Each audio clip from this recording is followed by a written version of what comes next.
சக்திவேல் அடுத்து வர எபிசோடில் பார்த்தீங்க அப்படின்னா, இந்த மாதிரி சக்தியும் வேலும் வந்து ரொம்பவே சந்தோஷமா இருக்காங்க. வேலு பார்த்தீங்க அப்படின்னா, தன் வேலைக்கு போய் சம்பாதிச்ச பணத்தில வந்து சக்திக்கு வந்து செயின்லாம் வாங்கி குடுக்குறாங்க. அது மட்டும் இல்லாம சக்திய வந்து ரொம்பவே பாசமா, ரொம்பவே அக்கறையா வந்து பார்த்துக்கிறாங்க. 2 பேருமே ஒருத்தர் ஒருத்தர புரிஞ்சுகிட்டு வாழ்றாங்க. 2 பேருமே ரொம்பவே சந்தோஷமாவும் இருக்காங்க. சின்ன வீட்ல இருந்தாலும் எந்த வசதியுமே இல்லனாலும் அவங்க 2 பேரும் வந்து ரொம்பவே சந்தோஷமா இருக்காங்க. மத்தவங்களையும் சந்தோஷமா பார்த்துக்கிறாங்க.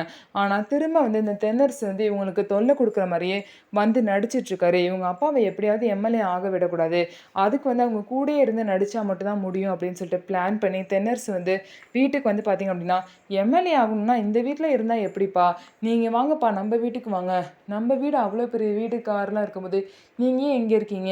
அந்த மாரி வீட்ல தான் இருந்தா தான் இப்ப எம்எல்ஏ பதவிலாம் கிடைக்கும் அப்படின்லாம் சொல்லி தென்னரசு வந்து பேசுறாங்க. பதிலுக்கு அவங்க அப்பா வந்து யார்றா சொன்னா? அவ்வளோ பெரிய வீட்ல இருந்து இருந்தா தான் கிடைக்கும்னு யார் சொன்னா? நீயும் அவ்வளோ பெரிய வீட்ல தானே இருந்த. உன்னையே பதவிய விட்டு தூக்குனாங்க அப்படின்லாம் சொல்லிட்டு கேட்குறாங்க. அது மட்டும் இல்லாம பதவிக்கு வீடு தேவையில்ல.